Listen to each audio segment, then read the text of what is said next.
excited today to have a fellow vet, Katie Ford, Dr. Katie Ford. She's not only an experienced vet, but she's actually also a coach who helps vets to get over their famous or infamous imposter syndrome. That is a very, very classic, obvious, I don't think I am good at what I do. That goes across a lot of different professions, really. So I'm very, very excited to have Katie over here to speak to us.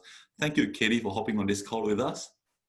Thank you so much for having me. You're absolutely right. I'm not only a vet, but that is my huge passion following my own journey with imposter syndrome, is to help other people reframe it, see it a little bit differently, and realize that, you know what, we don't have to believe that little voice that jumps in, like you quite rightly say, and says, you can't do this, that you didn't earn that, you asked for help on that, oh my goodness, stop, you're just not good enough. And as you quite rightly say as well, we see it across so many professions. It's not just the vet world, it's everyone. I mean, I look back and I think the decision was made very early on, as is the case for many, many people. I remember finding drawings I'd done as a 6-year-old, you know, with a white coat and the stethoscope and the cat that I was holding. And again, similar to a lot of people that went into the profession, I had a lot of animals around me growing up, and my parents very much nurtured that. I was quite a high flyer at school. I enjoyed communicating, I enjoyed science, and I spent most of my teenage years training dogs. So it just seemed the natural progression, although I'll be honest, I had a little blip where I wanted to be a doctor for about a year and a half, maybe when I was 15 and a half, 16, just about getting to the point of applying for university.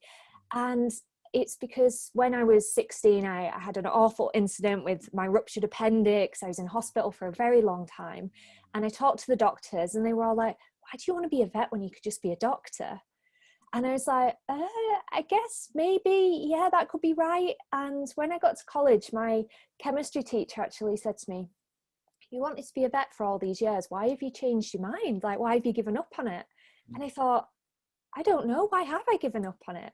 And I think I'd always thought, you know what, you can't get enough work experience to apply for vet school in just one summer, forgetting all the dog training experience and everything that I'd had in the background. But I just had this light bulb moment of, there's nothing actually to stop me trying. You know, I loved the thought of being a vet for all those years. And then I had a couple of doctors say to me, oh, be a doctor instead when I was in the hospital. And yeah, I went for it in the end. I thought, you know what, I'm going to try. And I had a summer of dairy farms and kennels, and I went to like the guide dog training center, and anybody that had animals or had connections to farms, I was like, please, can I just come for a week? And I did it, which hopefully might inspire some people out there to think, you know what, you don't have to have prepped to be a vet since you were 12. There's chance to still do it even a little later on.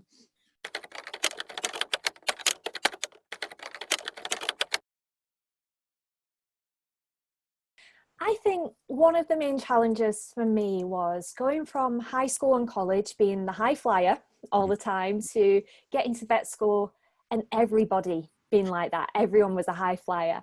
And I joke because, you know, everyone's special, but I went from being like this high flyer to being on paper distinctly average. It's like, oh my goodness, maybe I am a fraud. How have I got here? And I also think just in the first few years, a challenge for me was finding that balance between working, having time off. And again, I think that set me up well for actually going into work too. And again, it's just the bulk of what you have to learn. But at the same time, it was a challenge that I embraced at the time, and it stretched me and grew me as a person.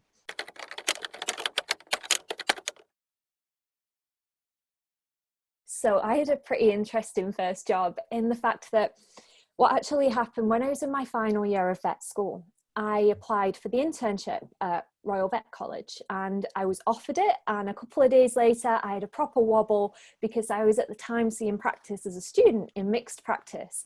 And I thought, oh my goodness, everybody else is going to be going out there and doing bitch spays and doing cat castrates and first puppy consults, and I'll be in this amazing hospital, but I'll know loads about, I don't know, spinal fluid taps, but I'll know nothing about opinions. And I cancelled it 2 days later. I said, look, no, thank you very much for the offer. I'm not going to take it. At which point, funnily enough, it wasn't funny at the time, but I sat next to someone at BSAVA Congress and I started telling him I'd offered this internship, but I never told him that I turned it down. And he went, oh, that's an amazing job. It's the best one you'd ever take. Anyone that turned that down would be an idiot. At which point, I'd already turned it down. So I remember driving back up the M6 crying like, you're an idiot. So what I ended up doing was, once I passed my finals, I made the classic mistake of just take the first job that you see. I was in a bit of a scarcity mindset, you see, of, well, just grab something. And I ended up taking a job partly because the wage sounded good. Again, another thing that we don't want to fall into the trap of. But it was nearest to home, and I went to a very busy first opinion clinic. It was open surgeries, so whoever turned up got seen. And that meant that because consultation fees were only £12.50 and boosters were £12.50, we got a lot of people, which had its advantages because, you know, there were a lot of opportunities for animals where vet care might not be a possibility costing wise otherwise, that they could come in, but at the same time it was a lot of bulk work wise for a new graduate. So I went from potentially going to work at the Queen Mother Hospital and having a great time at RBC to going to starting consults at 9 o'clock in the morning and sometimes consulting constantly until midnight that night. It was really hectic, but you know what, I look back and I was there for 9 months and I'd never change any of what happened. All my routine surgeries, I got good at those very quickly because of the numbers of them that I was doing. I saw a huge number, but at the same time I was starting to feel like I want to have longer consults and I want to spend longer on individual people as well.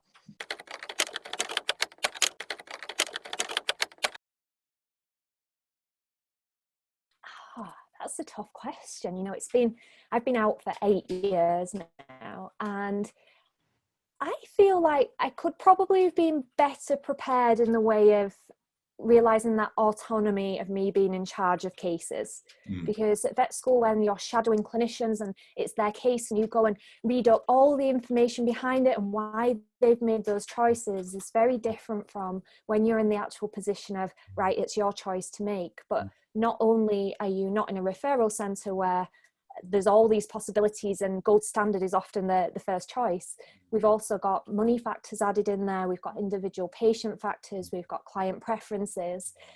And I remember my first day in work, I drove home and just sat on I think on my parents' bed and just stared at the wall, like shell-shocked of, you've done it.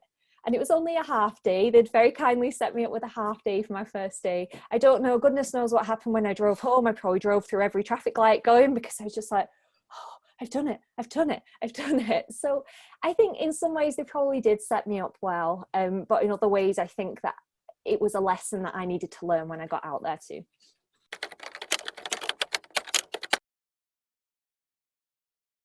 I did, really felt it. And after that really busy first job, I actually changed to go to a practice that was almost the polar opposite. So I went to 20-minute consultations, a lot of clients that were very compliant, wanted to do everything. We had visiting specialists, we had all high-end equipment, and it was the complete polar opposite. And again, I learned a lot there. When I first got into that job, I'd already had some twinges of imposter syndrome in my old job.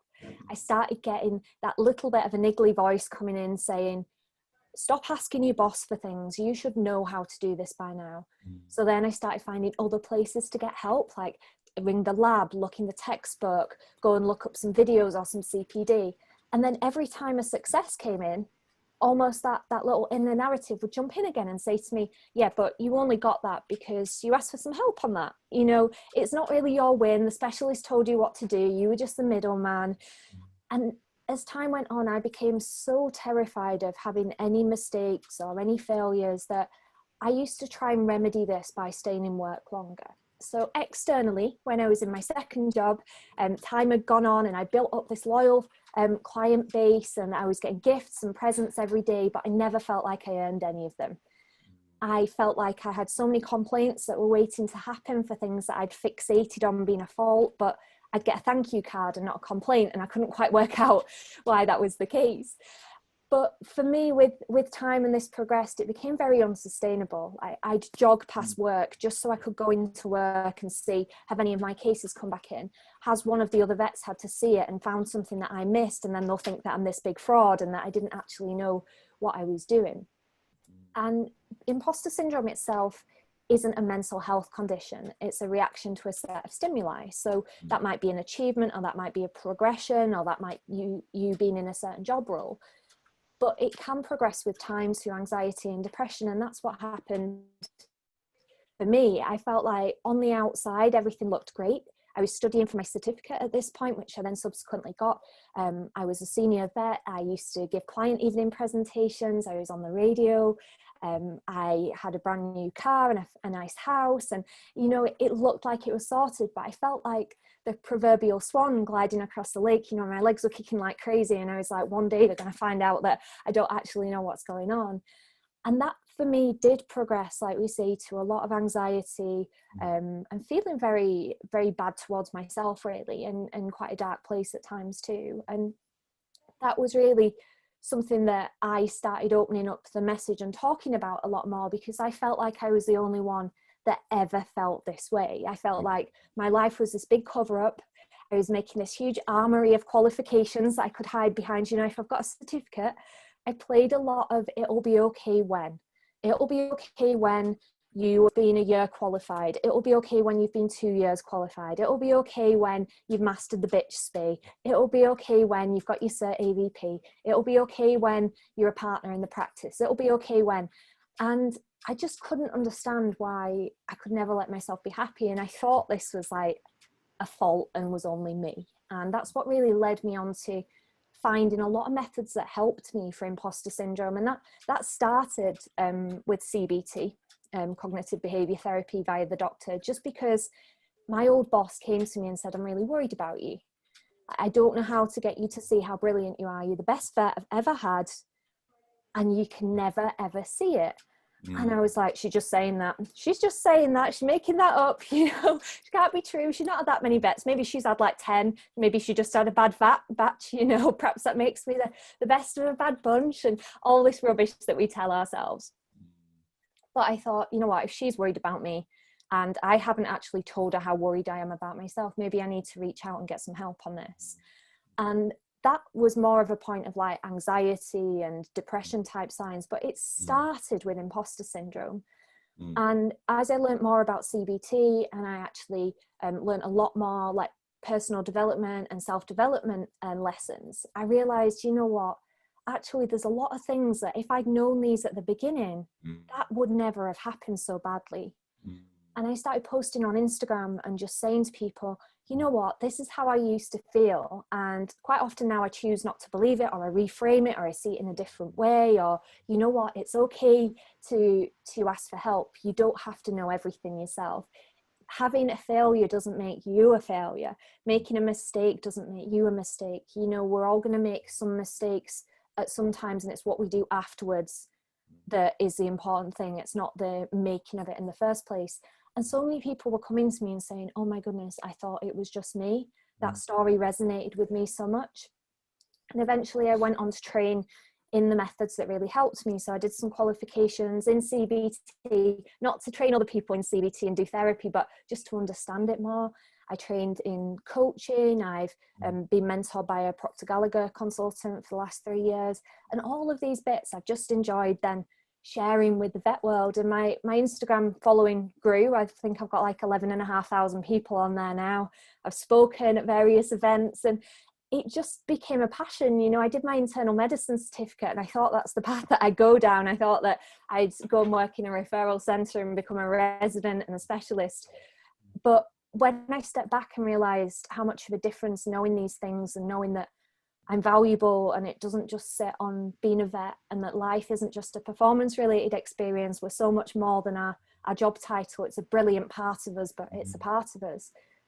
It completely changed my trajectory, and I've loved it, honestly. So that's been my experience with imposter syndrome so far.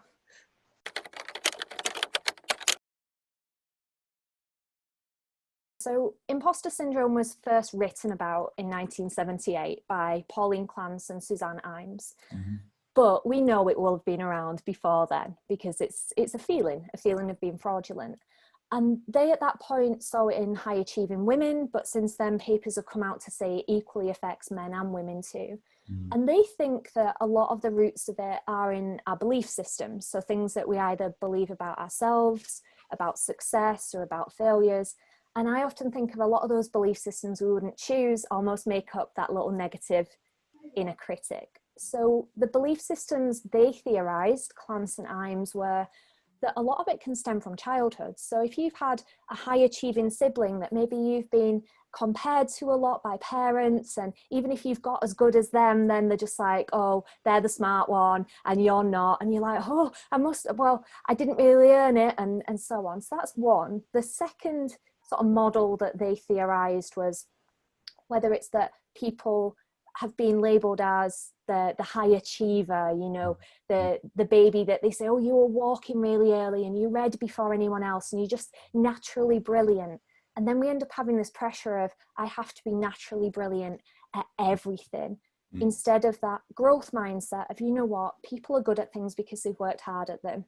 Nobody walks out of vet school and is this naturally brilliant vet, although we quite often have that pressure on ourselves. And I think a lot of that stems back to, the grades needed for vet school are higher. So maybe we are attracting the high achievers that have perhaps been the ones that were the brighter ones in the beginning and have perhaps had that pressure. Equally, it's like societal stereotypes too.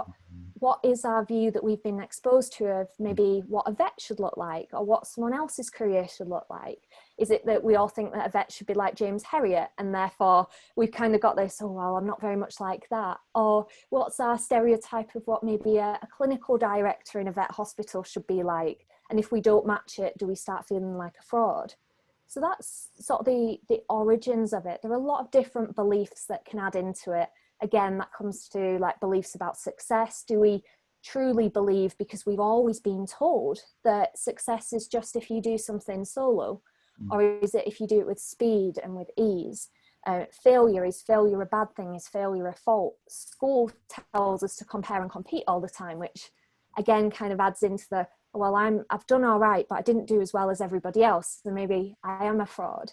The studies out there for imposter syndrome are 70% of people in the general population has been the most widely cited figure for it.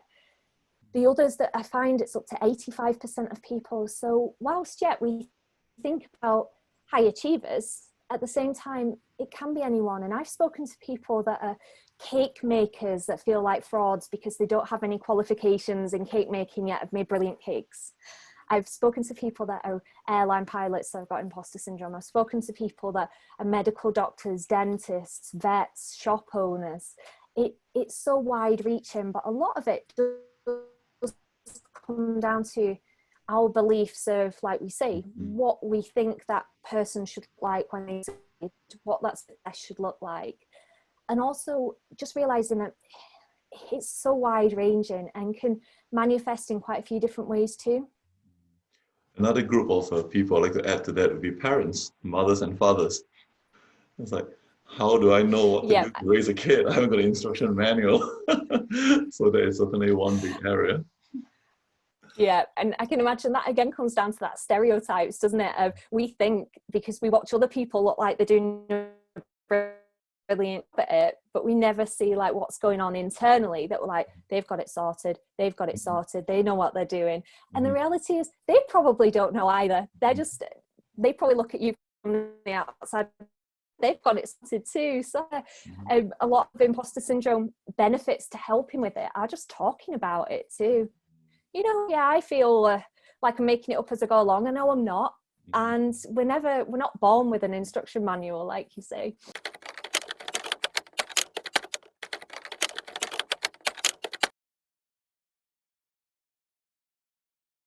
I think certainly it is a complex topic, and we know topics like suicide are multifactorial, and quite often they don't think there's one specific thing. But I find from my own experiences, certainly now that I work as a locum and I go into different clinics, there's so much pressure on a daily basis put onto staff, and that can be pressure from time pressures because there's a lot of extra cases, and we're also caring that we want to do the best thing for each patient, but sometimes the time just isn't there, so we end up staying longer and longer and longer hours. And I also wonder sometimes, because there's almost not, I don't know, not a clear progression rate in the vet world, but I think sometimes people think, is this all there is to this job? Is it just going to be that for the rest of my life I'm stressed and worried and can't keep up with the caseload and I'm exhausting myself? And in terms of other sort of contributing factors, obviously we've got things like imposter syndrome adding to anxiety, which can have those knock-on effects as well. People have got lives outside of the vet world that maybe their relationships are strained if they're staying at work longer and longer hours too. We've obviously got the influence and the relationship that we have with clients as well, where there's a lot of emotions. It's an emotion-filled job, and we're also, as vets, and you'll know, we're put through the emotional ringer in terms of the first consult can be a puppy and a really happy family, really happy puppies there, and then the next one comes in is the elderly lady whose 17-year-old sole companion dog you have to put to sleep, and then the one after that you've got someone that's really angry and frustrated because their skin for their dog has flared up again and it's the 10th time and they really want answers now, and you're running 10 minutes behind. And I think sometimes that can seem frustrating as the root of it, of like, how can I enjoy this more? And one of my reflections, certainly from my old journey, would be, once I'd learned more about imposter syndrome and I enjoyed my job a lot more, one of the things that I really liked about it versus being in the first job that I was in was the longer consults. And although I don't think that longer consults are going to fix the suicide rate in the vet world, because it's complex and I don't fully know the ins and outs of the reasonings behind it. I've looked at quite a bit of it, but I know, for example, Rosie Allister from Vet Life, she's a really good person to go. From my personal experience, I found that having longer 20-minute consults and a slightly smaller client base, you could satisfy that in service. You had the time to do it as well. And you almost had more satisfaction, job satisfaction, certainly, in terms of just being able to build a rapport and get to know people and treat people as people, and they taught you as people as well. But I've not met a vet nurse that doesn't love animals to pieces, and we end up in that awful position of knowing just what's the right thing to do for a patient, but the financial aspect of it holds to that. And it's not that we're being ordered and we just can't treat them for free, because it's the bosses and the owners of the clinic and the corporates, they're a bit, and I think it's kind of educating the public to that. At the same time, we know in an emotion fueled situation people aren't going to think logically and rationally, so that's when it comes back to teaching vets and nurses as much about realizing, you know what, we've got to look at how people respond in certain situations and know that it's not a reflection on you as a human being. Here are the things that will increase and improve our communication skills too. So I think there's a lot of certain areas that need looking at with it, and it's sad because we're a group of caring people and put in this position maybe that makes for these sad statistics.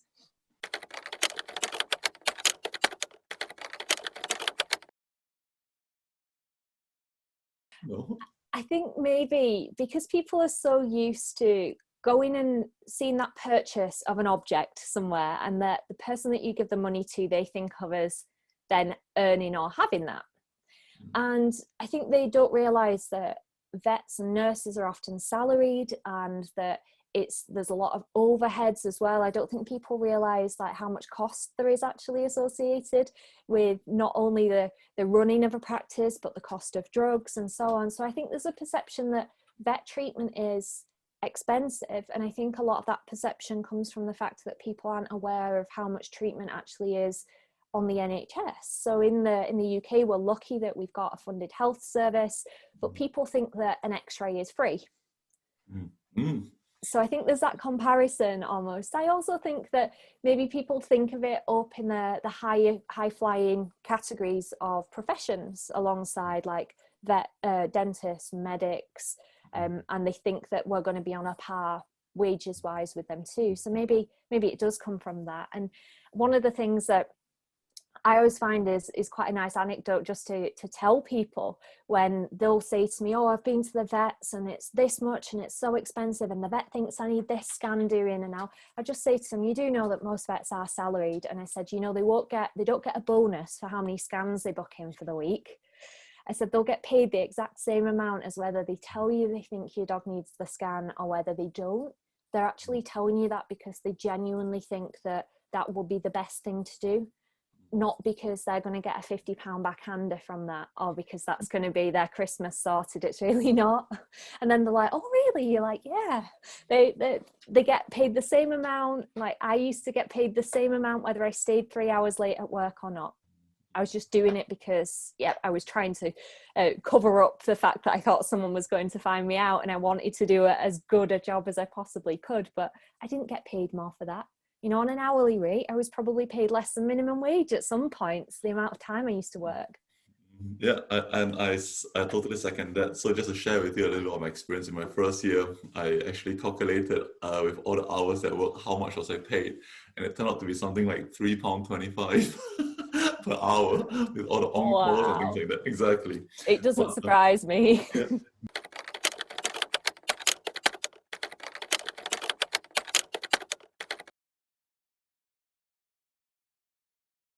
Well, first of all, I don't know what I was thinking because I'm a huge wimp when it comes to anything human. So I really don't think I would have been a doctor. Maybe I would have got over it, who knows? But yeah, if I have anything done to me, I'm on the point of passing out. So I think in terms of financially wise, I've got friends who are doctors and have risen up through the ranks. And I know that they'll potentially be earning at least twice as much, if not 3 times as much as a vet. If they start going into locum work, then again, yep, they'll be earning 2 or 3 times what a vet would. At the same time, we're all animal lovers and we absolutely adore and value and look after every patient. And yep, lives are valuable, pet lives are valuable, and we know that. But at the same time, I guess they do have additional pressures of it's human lives too, and I think they're all equal in my mind, but there are people that value human life more too, and there's a lot more litigation and similar in there. I know they've not got the best mental health record either and have equal stresses as well. So I think I probably would have had a very similar journey if we'd put on one side my squeamishness and I'd actually managed to be a doctor, I imagine. But remuneration wise, yep, there's more money. But at the same time, if you don't have any time to spend that money, then money doesn't bring us happiness. So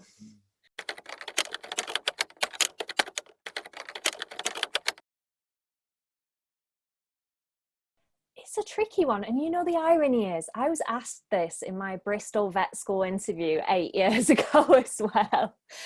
And I wonder if it's, obviously we've got a lot of high achievers in both male and female. We know that. And whether it's that more men go down the route of medical doctors, I don't know what the stats are in medicine, if it's more male applicants than female. I'd be really interested to see that actually. And whether it's perceived that we're more, as females, maybe we're more nurturing potentially. It's something I've always thought on. Maybe years back then it was more like the James Herriot era, and it was seen again as this stereotype of a very male profession. Or maybe it was just less females in general going into university and into academia in general. But now the rise in the number of women that are doing it, I'm not quite sure. I think on this quite a lot, and I imagine it might be that perhaps you've got high achievers and we get to that point and we're funneled almost into, right, so you go to university now, right, you like science, what are the routes that you can go down now? Either it's a straight science degree, or actually maybe you'd be good in a medical profession, right? We've got vets, we've got dentists, we've got doctors, which one are we going to channel you into? I don't know, maybe it's back at that point of school, or maybe as more students aren't sure what they want to do and they go and do work experience, perhaps as there's more females in the profession, more students start seeing that inspiration and going, oh, I'd like to be a vet as well. And they're female too. But I don't know, tricky question. And that's probably slightly more comprehensive answer than I gave 8 years ago. But well, more than 8 years ago, it'd be 13 years ago now, actually, because it was pre-vet school.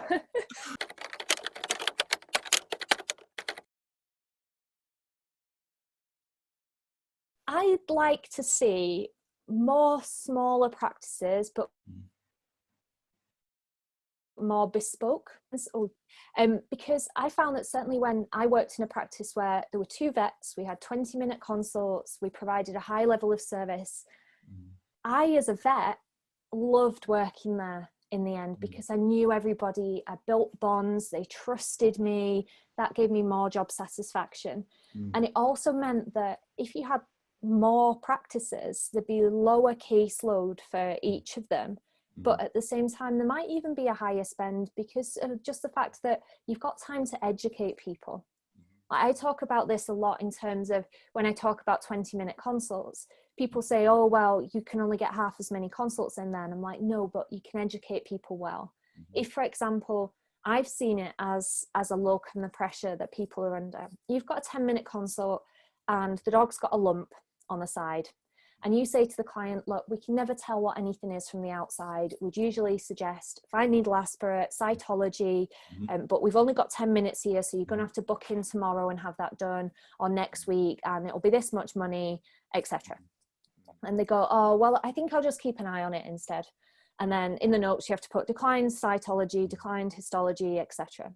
But when you've got 20 minutes, you could say to them, look, we can never tell what a lump is from the outside. It could be something completely benign. It could be something more concerning. For your peace of mind, why don't we consider taking a sample from this? I can do it right now for you. All I have to do is just pop a little needle in there, take some cells out. This will go to the lab. They look at it under the microscope. The fee behind this would be this much. Most of that is the lab fee for the specialist to look. There's a small chance that it might come back inconclusive, and if it does, we need to take more of a biopsy. They usually tolerate this really well. You can stay with him, we can do it now, and we can take him home now. Would that work for you? Oh, yes, please. And then they have it done in the consult there and then. And I see people trying to do them in 10-minute consults, and sometimes it works, but sometimes you put yourself another 10 minutes behind. And then the next one, and you have 4 of those in the day, and you're 40 minutes behind, if not longer. So I'd love to see it like that. I think that with the advent of remote prescribing and the corona crisis now, I think that might end up being involved a little more as well. I wonder if there'll be more over-the-counter potential medications that are developed.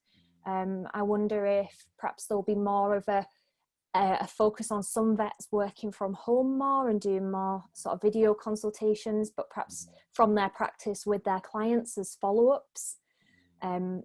I'm not sure that I prefer seeing patients in real life and examining them and talking to people, but I do wonder if that's coming. But I really think that the advent of more of the bespoke, maybe even, I don't know, the independent side to it, but the smaller practices, for me, I found that working as a vet, that provided a much nicer quality of life of high quality, less cases, good service, and it meant that you actually had less of a caseload too. So it would be nice to see it go that way. That's what my dream would be, because I think there'd be happier vets out there rather than, right, okay, so we've got a solid day of 10-minute consults and we've got an extra 4 people that are booked in that we just have to create this vortex of time to make time for 4 more consults. But at the same time, the vets will stay and they'll work on those because they won't leave that patient. But then at the end of the day, you're just shell-shocked. I've worked locum shifts like that, and I come home and I'm just like,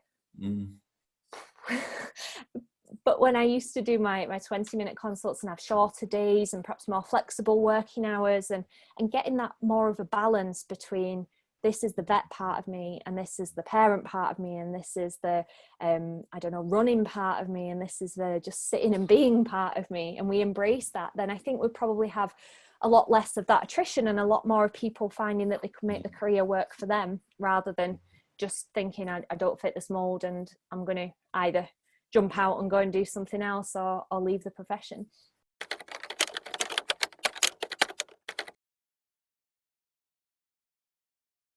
My 3 top tips. The first one would be talk about it. You know, talk, read other people's stories, realize that if you're worried about something, get it out there, externalize it. The second one for me would definitely be realize that it's okay to make mistakes and to fail, and that asking for help and overcoming those and reflecting on those and adopting like a growth mindset is a good thing. And the third thing that I say is just be kind to yourself. When I say that, I mean, realize that when that imposter feeling comes along, it doesn't mean you're an imposter. Maybe it means that you're growing, or you're going against beliefs that maybe you didn't choose. Think about, like, what would my best friend tell me in this situation, and focus on that. So yeah, I definitely say talk about it, realize that, let's quash that fear of failure, because, you know, everybody, if we went through vet school and the vet world worried that we'd ever miss something or make a mistake, it's going to happen. And we're more on our game when we actually say, you know what, I'm kinder to myself. And if it does happen, it's not about it happening, it's about what we do with that afterwards. And just knowing that you don't have to know everything. And the final one, as we say, is just talk to yourself like you would a close friend. You know, when you're worrying about something, you know what, you've done your best. Every genuine mistake is a good intention that didn't go according to plan, is a quote that I really liked. So they'd be my 3 main ones, because they're things that I didn't do. I didn't talk to anyone about it for a long time. I definitely wasn't kind to myself, and I didn't embrace any part of me out of the vet world, which comes under being kind to yourself. And I used to think that I was so on form for looking for mistakes that I'd find them in the tiniest of things, and a case that looked like it was brilliant on the outside, I'd be like, yeah, but it wasn't very good because this happened. Nobody knew it happened. The clients didn't see anything happen. It was no detriment to the animal. It was no detriment to anybody else. I'd just be like, you forgot to write this in the notes. You need to go back and do it now. You know, so they'd be my 3 main ones. Thank you so much. Katie, thank you very, very much for your time. It's been a complete pleasure just listening to what you're saying and sharing your experience, really. Thank you very much for that. Oh, thank you so much. It's been lovely to talk to you as well. Thank you for having me on.